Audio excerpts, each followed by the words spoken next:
Hello everyone, welcome back. My name is Carlin. We have been foster parents for a couple years. We've had a few placements. We just adopted our son in last October, and today I really wanted to talk about our adoption journey and what that looks like, some thoughts I have about adopting through foster care and just the realities of adopting through foster care, because I do think that there is a lot of different kinds of narratives around that, different kinds of misconceptions about adoption motivated foster care, and I wanted to address some things and just kind of like give my perspective after having been through it. Also having dealt with infertility for a few years now and just kind of what that looks like for us. So a little bit about me. We have been struggling to conceive for 6 years now. When we got licensed to foster, it had been 4 years at that point that we were struggling, and we moved into a home in North Texas that had 4 bedrooms, and with the expectation that we would have kids. And since it just was not happening in the way that we thought it would, we had a 4-bedroom house with no children. So we had some family member, like a family member and a couple of friends that were around us in our inner circle that did foster care. And I was actually against it at first because it seemed like a lot, and I was afraid of the emotional implications of that and just the struggle and the things that foster parents go through. We wanted a child, so I was more interested in doing something like private adoption, or like maybe there's another way, you know, maybe I will actually get pregnant. And we had considered foster care around year 3 of us trying to conceive. It had been 3 years at that point. And it took me a solid year to consider and to think about it. And I think I just needed to like see the examples of other people around me, of them walking through this in foster care. And I eventually came around. The thing that changed was my perspective. We, at the time, and still to this day, cannot and probably will not ever be able to afford private adoption. And so this was before I knew anything about kind of the misconception about adopting through foster care, where there's no guarantees in foster care. And I knew that going into it. I knew that you could have a child in your home and they could reunify the family, and that was the goal. That is the goal of foster care, and nothing will change that. But I had the mindset more in the beginning of like, if it were to happen, you know, then surely it's gonna happen to us, you know, surely. Joke's on me, because we had 4 children in total come into our home and then out of our home in under a year, the first year. And I learned so much.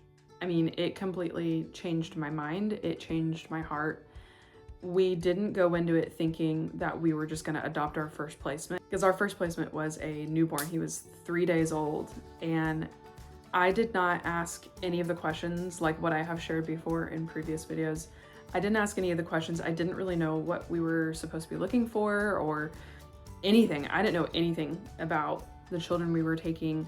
I just knew that 3-day-old baby boy needed a home. Okay, we'll take him, which is great. And I think no matter what your motivation is in foster care, you should be asking more questions than that. You should be asking, you know, is there pending home studies, or are there any needs, or like what's the history, or what's this, that. So that way you're just mentally and emotionally prepared no matter what the outcome is, you know, adoption, not adoption, temporary, like you should know those things. So I always recommend asking those questions before you take a placement regardless. But I just didn't know. I wasn't told.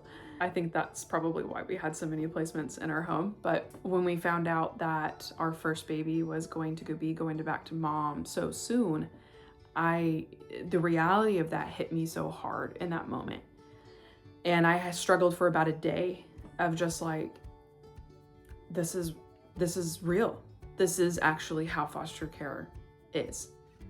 And I do remember it being heavy for a day. And then I was fine.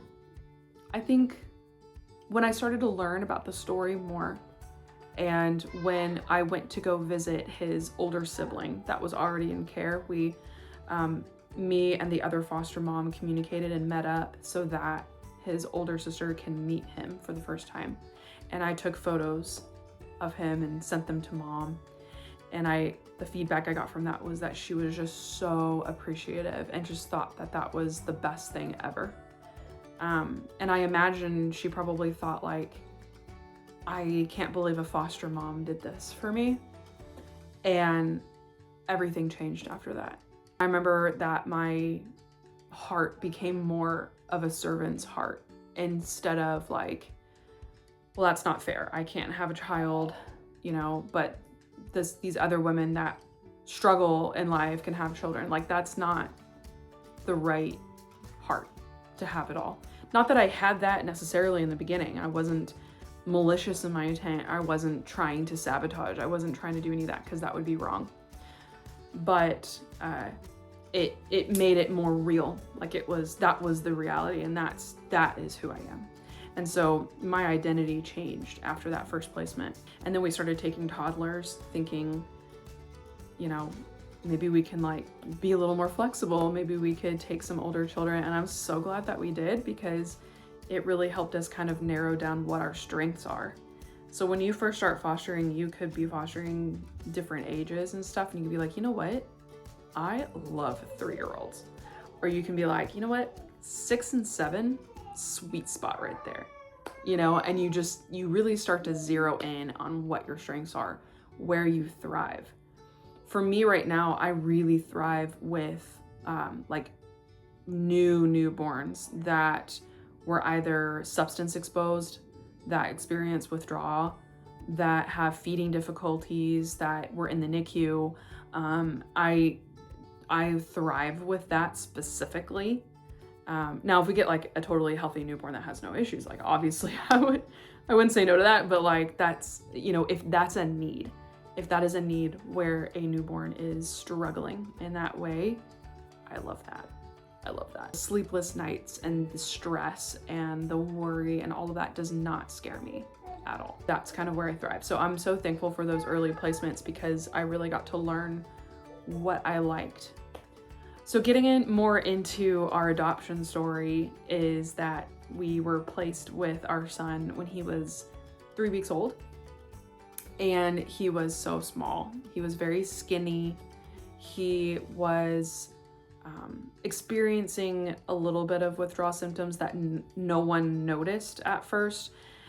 No one's fault necessarily, because caseworkers and investigators don't have time to like assess a child. They're not with the child long enough to know exactly what's going on with them. And he was very lethargic, so just very, very mellow. He cried, but like didn't really express that much. He had very, very hard constipated stool, extreme excessive sweat, like brown sweat. And he also had feeding issues. So a lot of that could be normal newborn struggles, but given the context of what was going on, it was more likely that it was exposure.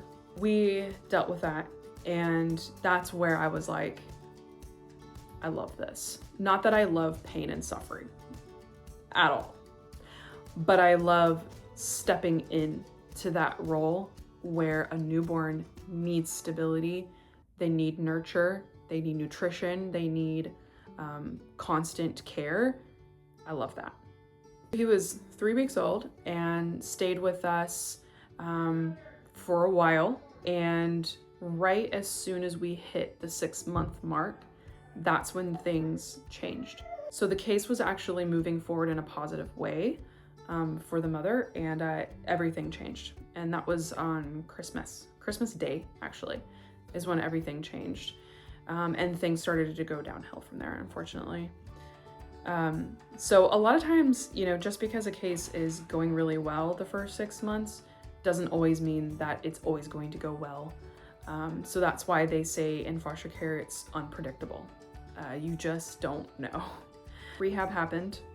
And then after that, things continued to go downhill even after that.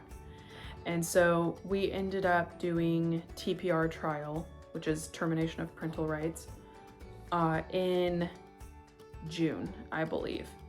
And so then we adopted that following October.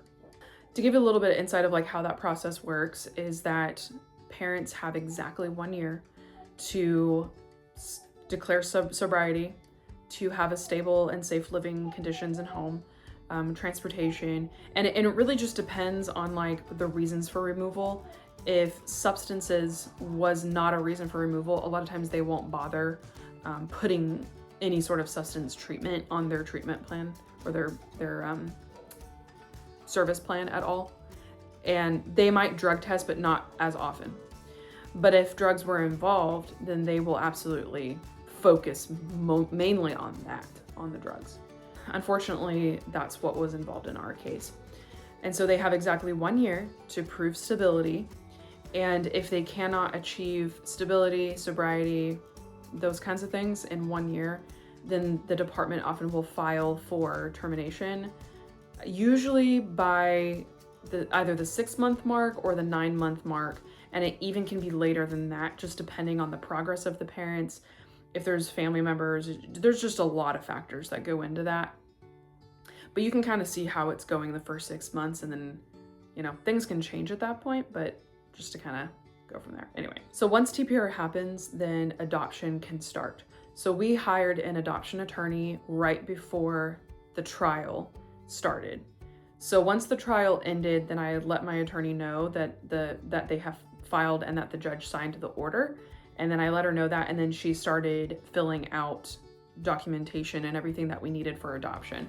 And so she filed it for us. Now there's a 90-day wait period for an appeal. Now, sometimes you can skip this. You just need to talk to your attorney. Our attorney was adamant that you had to wait 90 days.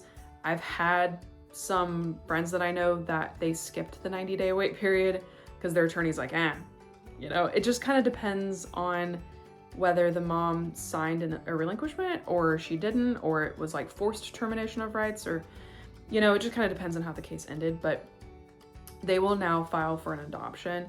And so you will get to adopt 3 months later from the date of termination, typically. During this 90-day wait period, a lot of times they are required to send out letters of notice to the family members. It's not an opportunity for them. It's not, hey, would you like this child because the parental rights were terminated? It's not an open door opportunity to come forward. They don't word it like that. It's more of a notice. So they'll just be like, so-and-so in your family has had parental rights terminated, period, end of story. So family could come forward and say like, hey, I'm interested in like whatever is going on here. But sometimes CPS can either ignore calls from the family. I know that happened to us where one of the family members who lived in another state called the caseworker, and it was a number from that state. And she let it go to voicemail, and this particular person did not leave a voicemail. And so her attitude was kind of like, well, I guess they didn't want to call back. So that can happen sometimes, especially when a child has been in a home since birth for over a year, because you now, as a foster parent, if you've had a child for over a year, you can now become a party in the case called an intervener. And you can file to be an intervener in the case, because if you've had a child for a year, then now you, as the foster parent, know what is best for that child. That's just how the state recognizes like parental authority, is like, well, you must know what's best for the child now because you've had them for a year. So the CPS runs the risk of the foster parent stepping in and becoming an intervener if they accept family members well after a year, especially after termination and the child's been in the home for a year. So that's just a little like legal jargon, a little legal tidbit to keep in mind. So a lot of times CPS will try to protect the permanency and stability of that child who has been in the home for over a year by denying family members, because they've had over a year to come forward. They've been notified, they've been contacted almost every month, and have, you know, CPS does a diligent family search. And so like they have had ample opportunity to come forward and claim placement of this child. So that's kind of how they view that. So I wouldn't worry too much about the 90-day wait period. There have been some horror stories, I'm not gonna lie, but I did not read them. I avoided them, and I was just like, I got nothing to worry about, it's okay. And sure enough, I didn't have anything to worry about. Just to kind of tie up my thoughts on this, if you are somebody who has struggled with infertility, who cannot afford $50,000 private adoption, that's just not feasible for you, and probably for forever. And you aren't interested in doing invasive fertility treatments, and you're looking for an alternative, foster care is a great alternative. But I will warn you that foster care goal is always going to be reunification. And some bit of advice that I would have is to adjust your heart posture. You need to realize that you are not in foster care as a foster parent to seek out a child for yourself. You are there to step into the gap for children that need you, not the other way around. And that is a very important distinction, because what tends to happen is that when a foster parent gets into foster care for the sole purpose of finding themselves a child, a lot of things can be said that make you look really bad. And I made that mistake in the beginning where I openly shared with everyone that I came in contact with that, oh, we really want to adopt. Don't do that. It's not the goal of foster care. And a lot of times caseworkers will look at you and be like another foster parent that wants to adopt, great. Because you're hard to work with. Because everything that you see in foster care is going to be viewed through the lens of, I just wish this child could stay. And it's just not helpful. There are so many things that you as a foster parent can do to support BioFamily. Things like sending photos in their visitation bag. Things like providing the mom's favorite brand of diapers instead of the ones that you prefer. I know I did that. Mom preferred Huggies, and so I would put Huggies diapers in her bag in order for her to use. I prefer Pura diapers because they're cleaner and more organic. And so I didn't just be snotty about that. I sent to visitation Huggy diapers because that's what she wanted. So there are so many little things that you can do that if your heart was not in a right place, if you were just like, I just want to keep this baby, then those little things are going to be so overlooked, and it's just not a good attitude to have in foster care. And I know that it hurts. I know that infertility is painful. I know that losing a child is really painful, but you have to let it go. So I hope that this is helpful and maybe provide a little bit of insight for you if you're someone like me struggling with infertility, wanting to adopt. Foster care can be an alternative. You can use foster care as a family building technique, but it comes with a warning label. And I would get your heart right first. Make sure you give yourself an attitude check and a reality check before you do this. Adoption can be a wonderful and beautiful thing, and it is hard. And a lot of times foster care will taint those early years, but it doesn't have to, and you don't have to let it. So anyways, I would love to continue the conversation in the comments. I know there's a lot of strong feelings surrounding this. This is just my experience, my own personal opinions, and I hope that this helped you on your journey. So, love you. Bye.